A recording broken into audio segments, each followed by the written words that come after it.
Hi, this is Julie with an invitation for you before we begin. My guest today, Sara Dean, and I are aligned in our commitment to using our voices and also to supporting fellow mothers to do the same.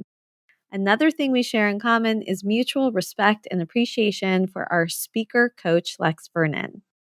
A few years ago, I had the honor of interviewing Lex for the podcast.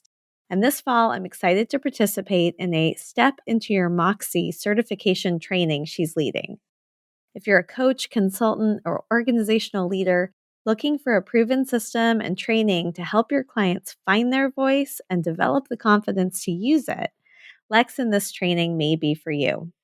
Follow the link in the show notes to learn more and to sign up for some free upcoming workshops Lex is leading. And be sure to tell her Mother's Quest sent you her way. If it ends up being the right fit, I look forward to learning alongside you at the Step into Your Moxie training this fall.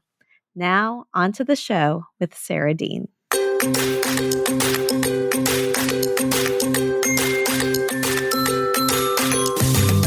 Hi, and welcome to Mother's Quest, a podcast for moms like me ready to live our own truly epic life. I'm Julie Neal, a life and leadership coach, community builder, writer, and mom to two high-energy boys who challenge me to grow into my best self. I'll be right there. Where was I?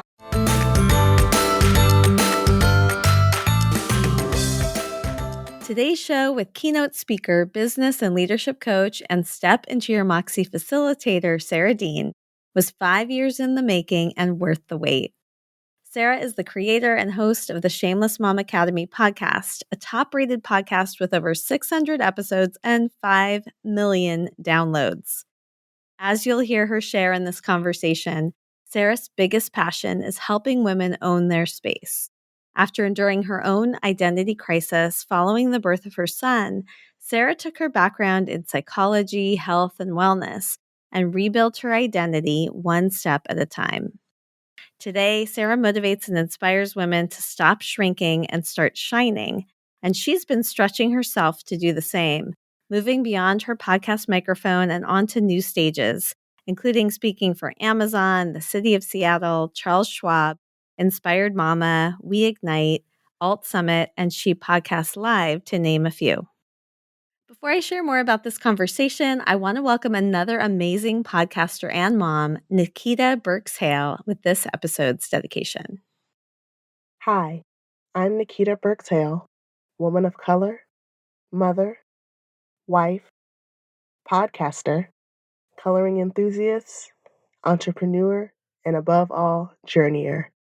And I am truly honored today to dedicate this special episode on the Mother's Quest podcast to all of the shameless moms in our world who are showing up, celebrating all of their wins, both big and small, and always taking imperfect action. I remember when I first came across Sara Dean and her podcast.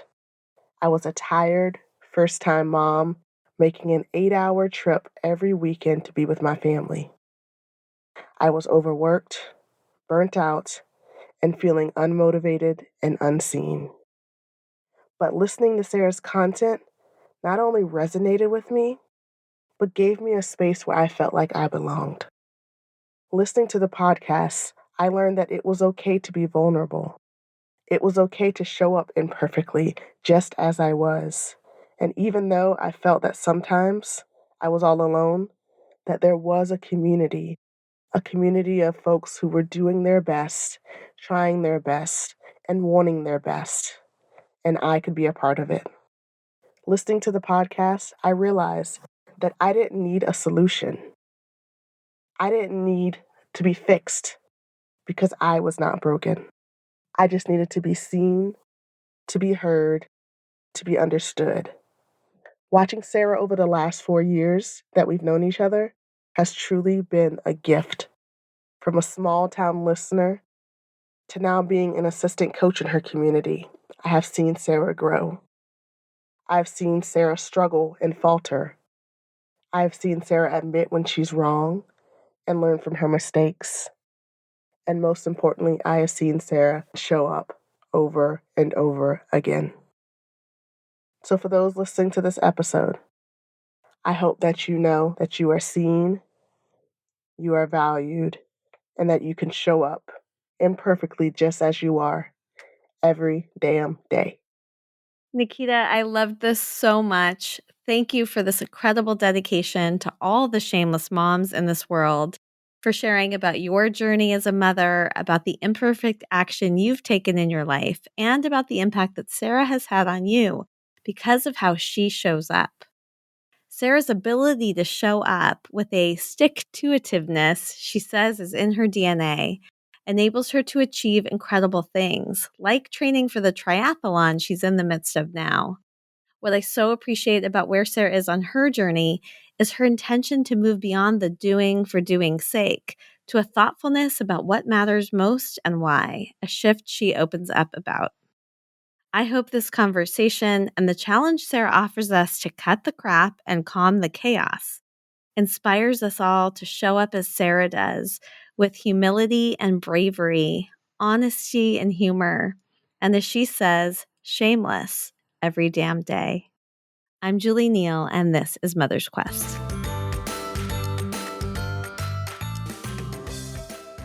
Sara, welcome to the Mother's Quest podcast. I woke up with a skip in my step. So excited to have this time with you. I'm so excited to be here. I feel like this has been years in the making. No joke. I love to go back and look at history. So I looked at our messenger thread on Facebook to see, well, when was the first time I connected with you? It was in June of 2017. So literally this conversation is 5 years in the making. Wow. I reached out to you at the time. I was starting the Women Podcasters in Solidarity initiative, and I had a sense that you might want to join in these conversations. And then, of course, since then, you have used your platform to amplify so many incredible conversations. But the other funny thing that was in that messenger was I saw you at Podcast Movement in 2017, which was my first time connecting to podcasters. It was pretty soon after I first launched the podcast. And I think I saw you share on social media, like kind of a vulnerable post, like, okay, I'm wearing this dress and I'm going down to talk to strangers. And I remember thinking, oh my God, she's being so real and honest. And that's exactly how I feel. And that initiated me trying to find you there. And then we did get to see each other in person. And that was such a great experience.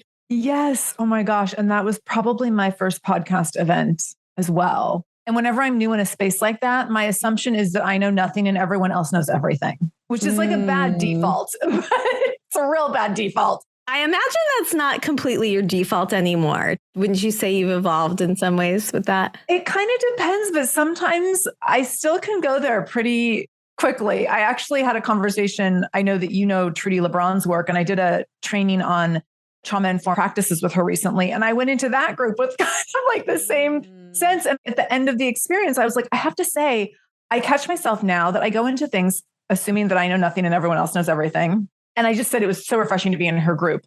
I realized that people just like to be in learning and growing experiences together. And it doesn't really matter who knows how much. And so that was a valuable lesson for me, a good reminder. And it's so interesting because I follow you anyways, but also spending some extra time with some of the things you've been sharing and really listening to this language you've been using recently about qualifying yourself, which really is this awareness that you have about you don't need a credential or some special permission to feel that you have value and that you can enter the arena. So I know that this wisdom is in you, and maybe we'll connect some dots today. Yeah. And I'm so glad you brought that up, because even though I assume everyone knows more than me about certain things, I don't think that disqualifies me from being capable of being in the space or like deserving a seat at the table. So what I'm always thinking is they are going to know more than me, or they're further along in some journey that I'm not quite as far down the road yet. But I do carry, like, I know I have my toolkit of tools and I'm really good with those tools. So it's just figuring out, like, how do I integrate what I know, what my skills are, what my natural gifts are, to then sit at the table and add value. And so that's like that piece of figuring out, where do I fit in here? And I think it's that integration, which often only takes a minute or two. And I encourage people to think about, what do you bring into everything that no one can take from you? Because then we can go in with this, like, okay, I'm bringing all this and other people are bringing all their stuff. And then we get to all integrate together. And that's where the magic is made. But sometimes we assume we have nothing and everyone else has everything. And then we just don't show up. We don't put on the dress and walk downstairs in the hotel to go to the event. And that's where everybody loses. I love that distinction. I just wrote down humility plus bravery, which are two qualities I really see in you. Oh, thank you. Let's jump in. The first question I ask every guest is, tell me a little bit about your childhood and especially the impact that your own mother had in shaping who you are today. I am so excited to answer this question because I have a really unique story behind how my mom impacted my life. And my mom was my primary caretaker, and I was raised by her almost exclusively. She and my dad divorced when I was 4. So I was raised with my mom and my sister. When I was 5.5, maybe, we had this older woman, Edith, move in with us to help my mom with some of the caretaking. And so she rented a room from my mom. This is such a funny arrangement. She rented a room from us and was like our live-in caretaker. And later in life, my sister and I were like, wait, Mom, you didn't pay her. She paid us to live and take care of us, which is super weird. But anyway, that was the arrangement. So I had this household of my mom and then Edith, and they were both really strong women, fiercely independent women. But my mom, prior to getting married and having children, was a nun for 16 years. And oh my goodness. So what she brought to mothering was really unique. So she had gone into the convent when she was 18 and she stayed there till she was 34. And that experience really informed how she parented and a lot of the things that went on in our household. And so she was like really good with structure and routine and creating a lot of predictability, which I thrived in. And then there was a point in my life where I couldn't adapt if things weren't certain and predictable. And that was really challenging. So it's interesting, like there's gifts to those, to having everything be really predictable. And especially when you have a parent who leaves the household and there's a lot of turmoil that can come with that. So when my dad left at age 4, it didn't feel like everything got flipped upside down because my mom was just like, here's the structure, here's the routine, we keep going. But because we didn't have a lot of big transitions in our lives, everything was the same from day to day, including like the same dinners every Monday, Tuesday, Wednesday.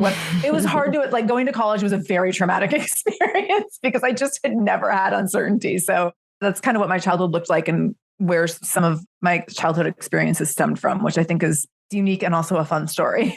That is absolutely first in all the interviews I've had asking this question. I've never heard my mom was a nun for how many years? 16 years? 16 years. Wow. Yeah. I'm so curious to know in what way she brought a sense of spiritual connection to you. How did that show up? People are always like, so did you go to church every day? She actually was not super, like her spirituality is really important to her. But my sister and I were very resistant to that. And she learned that the more she pushed on it, the more we were like, oh, hell no. And so she really didn't push us with religion. We went to Catholic schools our entire lives. And so it was built into what we were learning. But she let school be in charge of that. And she didn't really push it on us. And it's interesting. She and I are really similar in our beliefs and our politics and where we stand on different things with the Catholic Church. And so it's been interesting. We're both very progressive, very liberal. I'm sending my kid to Catholic school and together just go on these huge rants about all the things that are wrong with Catholicism. And so it's been fun to dig into that in adulthood. And especially with my son back in the Catholic school system that I grew up in, like where she stands with her spirituality and like what she stands against. And me, it's all just what I stand against. I don't embrace much of the Catholic religion at all. But I also am very committed to my son being raised in this environment where there is a strong commitment to certain values. And I find that to be really significant. So while I'm like, I don't care that much if he has religion class, I want him to be raised in an education system where they are really clear around loving your neighbor as yourself and being of service to others and looking out for the needs of other people and those kinds of things. I embrace that. And then I rant about a lot of the other stuff.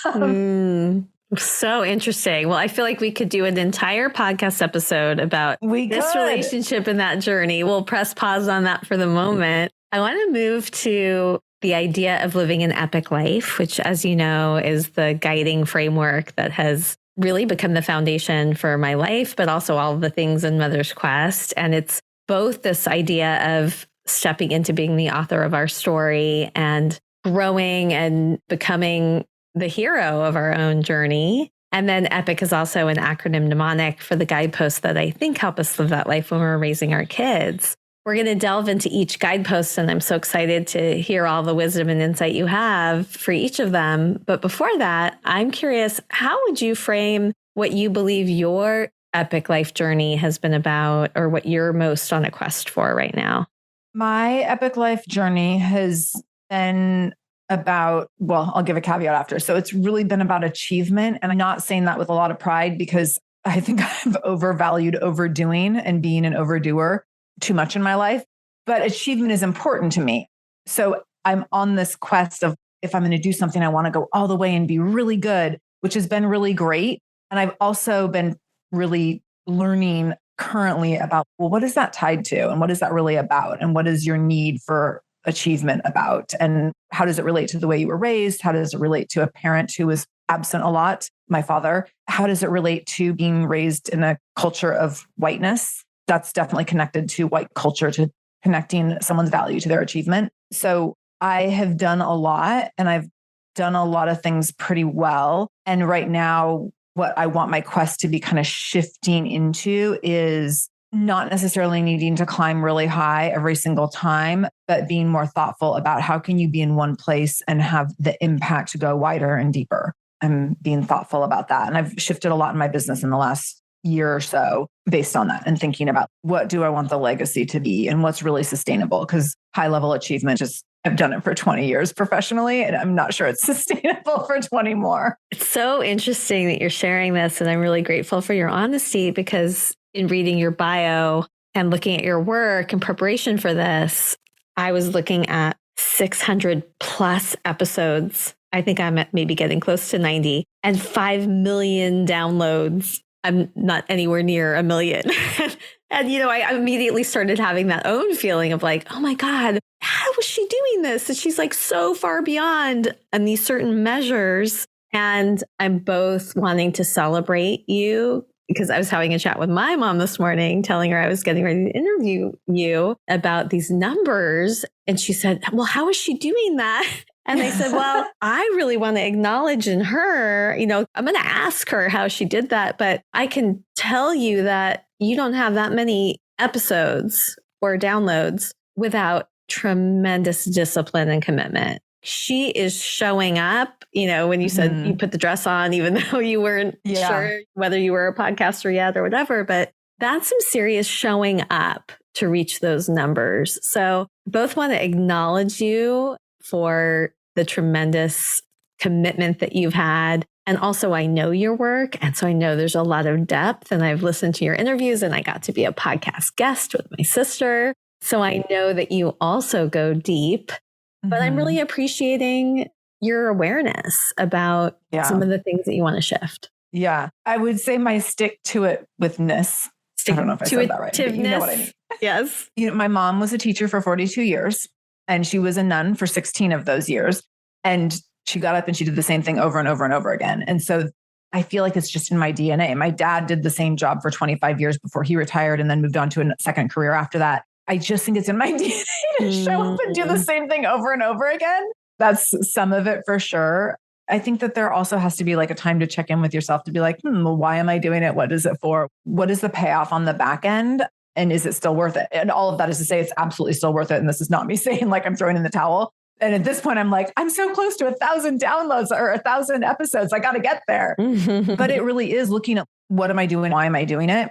And there was a season in the show in the last couple of years where I was, do I need to still do 2 episodes a week? Or why am I doing this much? And I wasn't totally sure if that was the right formula. And now I feel I'm back to like, yes, I think that it is the right formula. So I think it's okay to check in every now and then and look at, is this working? Is it not? There's other things in my business. So while I looked at the podcast to say like, yes, this is what I want to be doing and how I want to be doing it, and it makes sense from a business strategy standpoint and from what I want to be investing my energy in, there was other things I looked at and I was like, oh, actually, I've done this thing for a few years and it doesn't make so much sense anymore. So there's other things in the last year where I've been like, okay, we're going to push pause on that for now.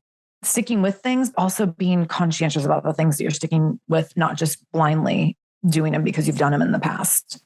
Yeah, that makes a lot of sense. If I were, though, to push you to identify what's underneath what drives you to keep showing up? I mean, I'm definitely hearing it's in your DNA to commit, but there's some mission or passion underneath it all that brought you to the microphone in the first place. Definitely. What is the bigger thing that you're trying to achieve for yourself and the moms and people in your community? For sure, what I have created in my work over the last 20 years of being an entrepreneur has always been guided by how can I do something that has impact on someone else and drives them or moves them to action in a new way that has impact in the world. And so for 15 years, this was through fitness. And it might sound funny to think like, how does helping someone get fit drive them to action? But what I found when I was a personal trainer and I owned my own gym and had a whole fitness business prior to the podcast business, what I found was when I helped women get physically strong, they made decisions in their life that impacted their families, impacted their workplaces, impacted their communities. They would get physically strong and there would be this courage and confidence that came out of that changed how they went out and existed in the world. And that was my favorite part. It was so cool to see that. And I didn't expect to see that when I first started out as a trainer. I didn't expect that. That wasn't what I was in it for in the beginning. And then when I saw that happening, it was so exciting and delightful to see women go out and make these changes in the world because of the changes that they had made within themselves. And so when I started the podcast, I knew that I had the potential to help women and moms go out and make change in their lives that would impact other people. And so what really keeps me going is knowing that this is happening and creating spaces where I can really concretely see people, members of my community doing this. And so I see that in terms of, if I read reviews of the show and things like that, and people will say, because of this podcast, I did XYZ that had the following impact. That's obviously very exciting. And then we have our membership community where on a weekly basis, we're on coaching calls and coaching events in the virtual space where I get to hear members show up and share, oh my gosh, I did this thing 2 or 3 days ago, and this is the impact that it had, or it's happening so consistently that our group meet really regularly and we always share wins. And I get to hear every single time that because of the stuff that we're learning inside of the community and the stuff that's coming up on the podcast, these women, these moms are going out and taking action in their lives that has these ripple effects in their communities. And that is so exciting to me. I love the idea that me using my voice empowers another woman to use her voice, which shifts the way that communities and cultures are shaped and shifted. That is so powerful. And I see all of that in you and your work. And I love the evolution of how you've been bringing that to people that you work with. Thank you for sharing that. I want to dive into the first epic guidepost and see how your life journey and what's in your DNA and how you see the world is impacting how you show up as a mom. So E is about engaging mindfully with our children. Tell me about how you engage mindfully with your son, Vinny, who is 10, about the same age as my son, Jacob. Yes. Oh my goodness. I have all these ways, and you might find this relatable, all these ways that I want to engage mindfully with him. And he's only receptive on his own terms.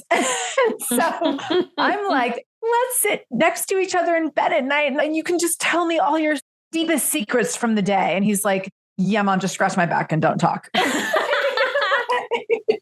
So I have a lot of ideas around mindful engaging. Sometimes I'm met with roadblocks. So there's a few things that I do really conscientiously. I have a child who thrives in routine. It's in his DNA as well, apparently. So I try to create routine. And also I try to challenge him by trying new things. And this was really hard when he was little. We had a really hard time with transitions, and it was really sitting with him through transitions and letting him be scared while I sat right next to him and encouraging him and giving him a lot of time to have a lot of feelings. And so this would happen every day at preschool drop off. And then it was every day at kindergarten drop off. And it was very long, drawn out separation that went on for us for years. But it was sitting with him and letting him have those big feelings, which took an incredible amount of patience, an incredible amount of time as we challenged him to do new and different things. Something that comes to mind is the first summer that weren't in a year-round preschool program, and he had to go to summer camps and didn't have friends signed up with him. And I remember dropping him off at the first camp. He had no friends. And I remember just thinking, I'm the worst mom in the world, but I need childcare, and this is the only way to get it. So he has to go walk into this little summer camp program, and he doesn't know anyone. And he was really scared, and I felt horrible. But I was like, this is the stuff I never did growing up. And going to college was absolutely terrifying to me. And I know now my kid's going to go to college and be like, bye, mom, which will break my heart. So there's a mindful engagement around challenging him in that way. And then also mindful engagement around creating space where we can be in conversation where there's no eye contact. And where I do this strategically is that we walk to school, rain or shine. It's only 4 blocks, but it's that side-by-side time for interaction every single day. And it's not like we're having deep conversations about feelings and changing the world. It's usually we're making fun of our dog who's walking with us, but it's a time where he knows that we're going to be in conversation every day. And it's just showing up and knowing that we're walking and knowing it's a time you can talk about anything and knowing that we're going to laugh and sometimes we argue, but it's creating that space to be together and not be like, hey, let's sit down and have a conversation, which is never very welcome. So that's been like one of my biggest intentional ways to engage with him is on that walk to school. I love that. That's such a good tip. And something I found in my life too. For me, it was often the drive to school. Yeah. And sometimes it's like playing ping pong or something where it really takes some of the pressure off about you need to sit and look at me and talk to me, but you're there. And I have definitely found that's where some of the best conversations unfold. Thanks for that reminder. The next guidepost P is about passionate and purposeful impact. And I feel like we've already laid a strong foundation for what that is for you. But I'm feeling really curious about right now is where you're currently challenging yourself in terms of the next level of your impact. I know part of it is redefining what your impact is and looking at wide and deep in addition to your achievement. But what else is really important for you right now about the way you want to show up in your life and the way you want to impact others? Yes, there's actually some other things that I'm working on right now that definitely connect to the impact and kind of legacy impact that I want to have. The work that I do with moms right now, I love it so much. I love the podcast. I love our community of members. It's all so exciting to me, but it's also, I know I'm good at it. And I don't want to say it's easy because I push myself to be really good and be really intentional about how I show up and deliberate about the work and the coaching that I deliver, but I'm used to doing it. So my current challenge is I am also working on taking the curriculum and the content that I use with my members and coaching in corporate settings and with groups and with teams and teaching people how to have courageous conversations and use more courageous communication, not in a circle of moms that I've created. And that's a really different ballgame to be like, hey, Amazon, like, how about I come in and work with some of your teams on how to have courageous communication? And it's really cool to see the stuff that I can transfer over, the work I do with moms that transfers over to teams, but it's a whole nother level of impact. And it's definitely a challenge to me because it's out of my comfort zone. And I know I'm really good at it. It kind of goes back to what we were saying at the very beginning. I walk into the room and I'm like, these people all know more than me because they work in corporate. And then I'm like, but hold on. You've been working with moms in my membership community for the last 4 years. I have this incredible curriculum that we've been doing. What I have is really good. And I want it to impact more people and I want it to impact systems. So it's really awesome to be able to go into corporate settings and teach people new curriculum that impacts their systems and how they operate, because there's huge impact when you look at how organizations communicate with one another and how they can do that in a more thoughtful way. So it's a kind of a new area for impact for me right now that I'm working on and working into. I'm really fascinated by that. And my own wheels are turning at the moment, thinking about how could I possibly bring some of the frameworks and tools and processes I've been working on in my coaching to a wider net. I would love to talk with you more about this another time if you're open to it. Definitely. I haven't cracked the code yet, but I'm working on it. Yeah, you're definitely some steps ahead of me, that's for sure. I also want to acknowledge that I see you pushing and challenging yourself in terms of your public speaking. And I just put a vote in for you for your panel that you've put together for South by Southwest, I think is what it's called, upcoming conference. And I love seeing you stretch. And I also got to see you on stage at She Podcast Live. And I can attest that it is a gift of yours So I'm excited to see what continues to unfold for you there as you challenge yourself in your public speaking. Thank you. Can I say one quick thing about the public speaking and Of course. and stretching myself? So when you say you see me stretching myself, I'm absolutely stretching myself. I have had more rejection in 2022 than I've ever had in my professional career. And it's been really hard, but also it's continuing to poise me to keep making the ask. And so every time I pitch myself for something and I get a no, there is this initial sting. And then I'm like, well, but that was a really good pitch. I'm just going to go use it somewhere else. And what's happened over time is I just keep upping the ante to like who I'm going to pitch it to. So it might be that, like the stuff I'm pitching to South by Southwest, I haven't pitched that exact thing elsewhere, but I've pitched some other things similar in other places. And as I've refined that pitch, it's gotten better and better. So now I'm like, well, why not go pitch South by Southwest? And so I want to encourage people listening to not let rejection be something that stops you, but instead to let it be something that fuels you. And that every time you go through rejection, you then have refined the ask. You've found places to see like, okay, so this didn't work. What can I tweak next? And to keep going, keep pushing, keep climbing. And I found that I've just gotten more and more clear about what I want to say and how I want to say it in getting all that rejection. So I think that sometimes we don't position rejection appropriately or talk about it at all. And I want to shed some light on that too. I'm so glad that you did. And that is reminding me of before I started Mother's Quest, I came from 20 years in the nonprofit world. And for many of those years, I was a fund development director doing fundraising. And I got pretty good at making me ask.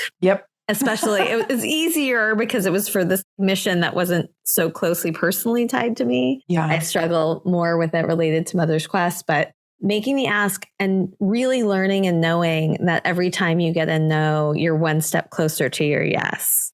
And that trust and that is applies hard. everywhere. Like on the day that I get a no, if someone tells me it's one step closer to a yes, I just want to hit them. I just want to be like, sit down, shut up. But hours later, I'm like, okay, yeah, I'm ready. Let's try again. Yeah. Yeah. All right. Well, I appreciate this reminder. This is so good. In Epic is about investing in yourself. So, in order to keep putting yourself out there and doing the big work that you do in the world and still showing up thoughtfully for your son, it takes a tremendous amount, I think, of self-care and investment in yourself. What would you say are some of the biggest lessons you've learned or tips that have supported you related to this guidepost? So I invest in myself consistently every morning. I get up, I spend some time on my computer doing either a little bit of work or surfing celebrity gossip on people.com and drinking coffee. And then from there, I do a workout. And this has been, since Vinny's been really little, like he just knows this is my morning routine. He typically comes and sits by me. Sometimes that's very annoying and disruptive, but there's this investment in myself every single morning to help me frame my day. And I manage anxiety every single day and have since I was really, really little. And having that routine, especially that workout piece, which is typically only like 20 minutes, really helps me center myself for the day. What I'm doing right now is being thoughtful around, now that Vinny is a little bit older, are there other ways that I can invest in myself that bring me joy and that give me a sense of power? And so specifically in this moment, I'm training for a triathlon, which is something I used to do 18 to 22 years ago consistently. I did triathlons and I was actually pretty good at them. I have a couple trophies and I have not had any inkling to do one in a really long time. But I helped a neighbor who was training last summer with his swimming and got this kind of like, maybe I could do a triathlon again. And so I'm doing one over Labor Day weekend. And what's been interesting as I've gotten into the training, which is the training takes a decent amount of time, is every time I go out to bike, swim, or run, I have this sense of this is all I have to focus on right now. And it feels like such a relief. I think in motherhood, there's so much to focus on all the time. And I always have this sense of if I'm choosing to do this thing right now, I am putting a whole bunch of other things on pause. So if I'm choosing to be grocery shopping, it means there's 18 other things I'm not doing right now. And that always causes stress. Like, okay, while I'm grocery shopping, maybe I can also reply to emails. Like, how do I make that? And when I'm doing my training, I'm just in that. And it's the only thing I'm focused on. And it actually has been just this amazing escape. It's felt really fun. It's felt light. While it's felt physically hard, it's felt emotionally easy. So that has been an investment in myself and my energy that has just felt like this kind of returning to home to do this thing I haven't done in so long. And that's been really, really special. And so I've really, really loved the process and I didn't see it coming. I love that example. And it is making me think about something I just did. I shared the link with you this morning, and I'm definitely interested in hearing what you think of it. But Zibby Owens has this podcast she's brought back called Moms Don't Have Time to Move and Shake. You would be an absolutely amazing guest on that. She decided to do a community hosted season. So she opened it up to about 30 women who could use their episode on the podcast any way they wanted to. And when I saw that invitation, I immediately raised my hand because I'm 50 and I'm postmenopausal and have definitely been struggling with feeling good in my body. And I know I wanted to shift. And this is my year of being 50 and embodying 50. And my body, I know, is part of that journey for me this year. So I knew that this episode could be my accountability and my spark to really think about myself and my body in a different way. And so part of what I did was think about times in my life when I felt the most connected and remembered that I had rekindled a trust that my body knows what it needs and knows what feels good. And then I wrote a letter to my body from myself, a commitment letter. So I'm just really relating to this, going back to, I think you used the term returning to home, but remembering the times in our life when we felt empowered, when we felt connected to ourselves, and then making space for that again in our lives now, maybe in a different way. I love that example. I also am laughing because Zibby Owens keeps on coming up. I've never met her, but you were like the fifth or sixth person in the last month to mention her. And now I'm like, I feel like I need to know Zibby Owens. Yes, I'm going to need an intro. My friend Laura talks about her all the time as well, Laura Cathcart-Robbins. So I love that example that you shared, which is so aligned with what I shared. And what I think is really cool about that example is I think we lose sight of how we can return to feeling strong, regardless of what we look like. Like our bodies can shift so much. And what's been interesting to me as I've been doing this training is that I feel as strong as I felt 18 years ago. My body definitely looks different, but I feel as strong. And to have that visceral feeling is so incredible. And I didn't know that I had missed it. And I didn't know, I mean, I've worked out the whole last 18 years for sure, but it's been not in the sense of triathlon training. And so I think that capturing a feeling can just be so incredibly transformational. Sometimes we don't even know that we're missing the feeling. So when we think of investing in ourselves, it's like, what do you do? How can you make conscientious choices to do the things that make you feel a certain way? And sometimes it takes some trial and error to be like, oh, this makes me feel a certain way, or that makes me. And so for some people, it might be writing and journaling or drawing or gardening, that where you're like, oh, this is just the feeling that I want. And this is the feeling that makes me, again, gives me a sense of returning to home. And for me, it's apparently triathlon training. So great. Well, I look forward to continuing to follow your journey with your triathlon. There's so many lessons across all the guideposts showing up in that experience for you.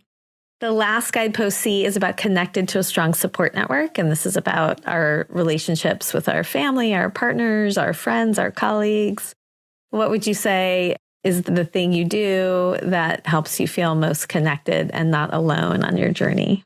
Oh my goodness. So being connected to a strong support network is everything. And I think that my greatest example of this was is a very motherhood example, when Vinny was really little. So I had Vinny, we'd gone through years of infertility. He was finally here. The magic was like all about to start. And then quickly I was like, oh, this is real hard. This is not that magical. I feel like I was lied to. This baby screams constantly. And I had all my friends who had had babies 3 years ahead of me, who had not gone through all the infertility stuff. So they were a few years ahead of me. And they were like, oh, it goes so fast. Just enjoy it. At a certain point, I was like, if another person tells me that it goes so fast and to just enjoy it, because I was like, this is not going fast and I'm struggling to enjoy it. And I felt guilty about that because it had been so hard for us to get to that point. And I ended up signing up for this parent group with parents locally who were all the same geographic area as us in Seattle, who had babies within about a month of each other. And so we ended up with these 7 families, and we met once a week for 12 weeks. Our babies were about 3 months old when we started. And in that network, I remember we showed up the first night, and the stress of just going to that meeting, I was like, oh my God, I have to take a shower. And the meeting started at like 7 p.m. And at that point in our life, I was barely getting dressed every day. And I was definitely not leaving my house at 7 p.m. to do anything. So I remember showering and getting all ready for this first meeting, and we go. And these other women, we sat around in a circle with our partners and shared birth stories. And all of us talked about how horrendous childbirth is and how hard nursing is and how hard a newborn is. And I was like, oh my gosh, I have found my people. And then at the end of the meeting, we were like, can we all agree to not shower next week? Because we had all gone through this. We all showered and it was so stressful. So we were like, we're not showering anymore. Like, we're all going to come. We're all going to be a mess. It's totally fine. And I had this realization of finding people who in one way or another are in the same place as you at the same time is what you need in a really strong support network. Now, you can have all sorts of pockets. My girlfriends who had 3-year-olds, of course, I still adored them. And of course, I still wanted to be in community with them. But that was different than these moms who were in this exact same place. And so when I look for community now, it's what do I need right now? And so there's been times where I'm like, I need a community of podcasters. Or in 2022, it's been like, I need a community of other people challenging themselves in their speaking careers. And so I'm in a speaking group. So I'm always looking for how can I find the people that are doing something that's very similar to what I'm doing, because that's who I need. I need someone who's in the trenches with me to be like, oh my gosh, this was really hard. Or, oh my gosh, I did this and it was great. And they can relate to it. They're not just like, okay, I don't even get it. And so that's where I've been really thoughtful around support network, is trying to find those people who are in the same place. As soon as I decided to do a triathlon, I found a local Seattle triathlon group just to be in the Facebook group, just so that I had places to be like, oh my gosh, I found this place to do an open water swim, like just for that connection of, again, people in the same place doing the same thing. And that's what we've created inside of our community as well. Like moms who want to be practicing using their voices and getting stronger and more courageous and more confident. This is the place to do it. This is the place where we're bringing you all together to do it. So that's where I think realizing that how important that is, and then going and finding that place where you can be with your people in whatever season that you're in, and that you need to be in community with other people in the same season is so significant. I really relate to that so much. I love that. I mean, baked into my name, Mother's Quest, I feel like I'm always searching for something depending on what is present in my life, and finding the right guides, teachers, leaders, and community for those things has been such a gift. I love that that's so clear for you, and that you've been so really committed to finding that for yourself. All right. Well, we have arrived almost at the end of our conversation. I knew that was going to fly by. So fast. So much fun to talk to you. This is the time at which you can give me and anyone listening a challenge that you think may help us more fully live our epic lives. Okay. So my challenge for you all is, I'm going to give you an invitation to calm your chaos and let go of your crap. and so one of the things that comes up anytime I'm talking with moms, and I routinely do surveys with my community to say like, hey, what do you need most right now? And they're like, we need more calm. We're so overwhelmed, is just the constant theme.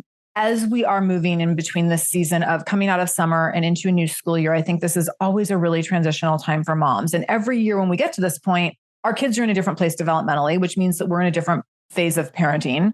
And also we have grown a year older and we need different things. And so I want to invite everyone to think about, what is it that you need right now? And then how can you let go of extraneous junk and crap in order to get what you need out of this season, whether it's in terms of your mothering, in terms of how you're showing up in your profession, in terms of just sitting down and taking care of yourself for extra minutes of the day.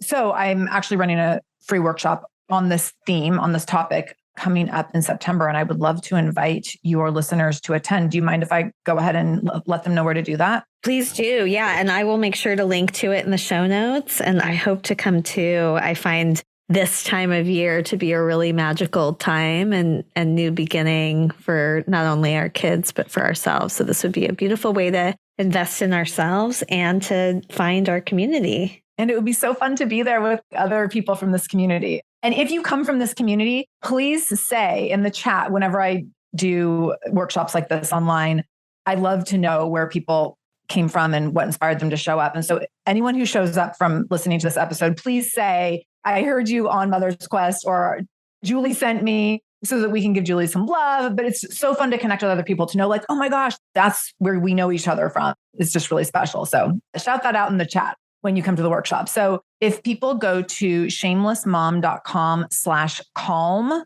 CALM, they can sign up. I'm doing the workshop twice. So the workshop's called How to Calm Your Chaos and Let Go of Your Crap. I'm doing it on September 13th at 4 p.m. Pacific, 7 p.m. Eastern. And I'm doing it on September 14th at 10 a.m. Pacific, 1 p.m. Eastern. And we're going to be talking about stuff from the pandemic that's keeping us stuck in chaos. We're going to talk through simple and specific habits to help you bring more calm to your chaos. We'll talk about really intentional things to say no to this fall so that you can say yes to more rest and more play if that's what you want. And then we're also going to talk about saying no and holding boundaries, which is really hard for moms. So if any of that, if you're like, oh my gosh, I need that. And if you just want a place for like a fun chance to be in community with other women for an hour, then please join us. So that's at shamelessmom.com/calm. Wonderful. Well, I'm definitely planning on being to one of those. Yay. I'm excited to come, and hopefully we'll be there with some other Mother's Quest community members so we can have that shared experience together. I was nodding as you were saying, if you need this, if you need that, I'm like, yes, yes, yes. Thank you. And I realize we're almost at the end, but I didn't actually ask you to explain why Shameless and, the Shameless Academy and the podcast, what that means to you. So maybe just share a few words about that and how that relates to this idea of calming our chaos and letting go of our crap. I really want moms to be able to build a sense of identity outside of marriage and motherhood. And I think that we are raised in social constructs that say to us, you can do anything, which is this messaging post the 1950s era is like, moms can do anything. You can have it all. But the having it all is like adding a million things to your plate all the time. And then you're supposed to be really grateful that you can do anything. So when we talk about being shameless, it's being shameless and saying like, hey, I'm going to do this thing for myself and I'm going to not do this other thing. And I'm going to not add this thing to my plate, or I'm going to move it to my partner's plate or to my children's plate. So I think being thoughtful and intentional around being a mother doesn't mean that you give of yourself until you have nothing left to give. It really means that you give to yourself in order to live a full human existence and have impact in whatever ways you want to have that. And of course, that is going to be through mothering. And for many of us, it's also through partnerships. And for many of us, it's also through the work that we choose to do in the world. But to really let it initially start with how we give to ourselves. Okay, so good. I am really excited to share you more fully with the Mother's Quest community and hope many people will say yes to this opportunity. Thank you so much for being here and being such a really amazing role model and light for me in my life. This is the time where we always end with acknowledgement. So I'm going to say a few more things about what I feel like I'm taking away from this conversation. And then I would love to hear what, if anything, is coming into sharper focus for you or that you're taking away from this time. So gratitude for you and the example that you put out there in such vulnerable and honest and giving ways about being a shameless mom, being a full human. I am also really taking appreciation for all the ways that you show up, for your stick-to-itiveness. I'm seeing this combination that you have of tremendous achievement, but with a lot of thoughtfulness and maybe an increasing thoughtfulness as you're getting older and wiser about what really matters to you, and not achievement just for achievement's sake, but because it's rooted in values. And I'm also paying attention to the power of routine and how that showed up in your own childhood and what your mother brought to you and what you bring to Vinny. But then with this awareness about the need for flexibility and to challenge and to show up in places and spaces that are new to you or new for him. So thank you for all of those gifts. And I know that the lessons and the insights from this conversation will continue to stay with me. I love it. Thank you.